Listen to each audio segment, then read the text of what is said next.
Hello बच्चों, answer the following question. When a uranium-238 nucleus originally at rest by emitting an alpha particle, say with a speed v, the recoil speed of the residual nucleus is. Question में हमें uranium 238 का nucleus दिया है जो कि पहले rest पे था। वो अल्फा पार्टिकल डिके करके एमिट करके डिके होता है। जो अल्फा पार्टिकल का स्पीड है लेट अस से वो कितना है, v है। तो हमें बताना है कि जो रेजिड्यूल न्यूक्लियस होगा after emitting the alpha particle उसका स्पीड कितना होगा।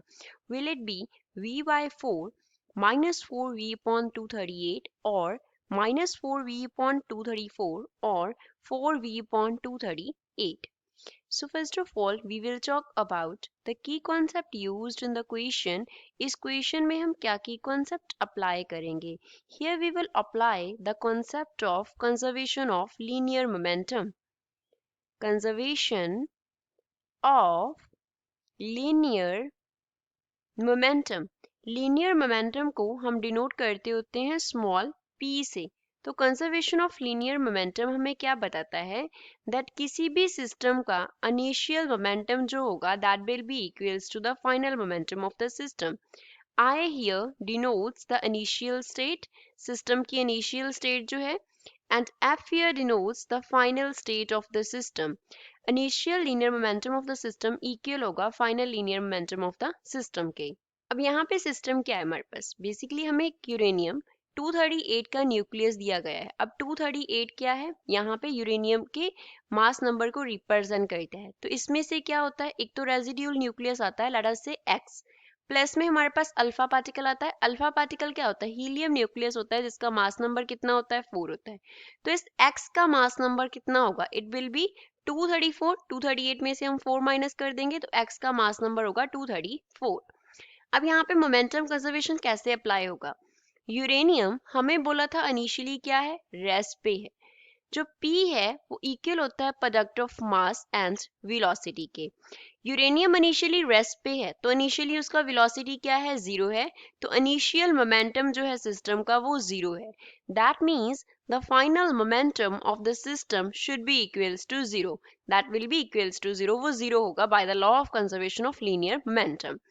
अब यहाँ पे PF क्या होगा, mass of x particle residual nucleus जो है हमारे पास, साथ में velocity of residual nucleus plus mass of alpha particle and velocity of alpha particle, ये हमारे पास टोटल फाइनल मोमेंटम हो गया, that is equals to 0। m यहाँ पे क्या डिनोट कर रहा है, मास को डिनोट कर रहा है टर्म, एंड v जो टर्म है वो डिनोट कर रही है वेलोसिटी को। मास एंड वेलोसिटी का प्रोडक्ट मोमेंटम हो गया। x जो सबस्क्रिप्ट है वो बताता है कि पहली जो टर्म है वो x के लिए है, x रेजिड्यूल न्यूक्लियस के लिए है, एंड दूसरी टर्म जो है वो अल्फा सबस्क्रिप्ट जो है दैट टेल्स अस कि ये अल्फा पार्टिकल के लिए है। अब यहाँ से हमें निकालना क्या है, we have to find the value of Vx, हमें निकालना है रेजिड्यूल न्यूक्लियस जो है उसका वेलोसिटी कितना होगा। So we can write mx into Vx is equals to minus m alpha into V alpha. From here we can write Vx will be equals to minus m alpha into V alpha upon में क्या हो जाएगा, mx हो जाएगा। Now mass of alpha particle is equals to 4 atomic mass unit and mass of residual nucleus is 234 atomic mass unit। जो velocity है alpha particle का वो हमें दिया है v in the question.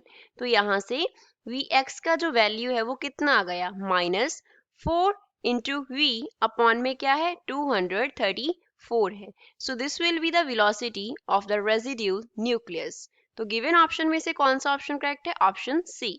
I hope you understood well, thanks.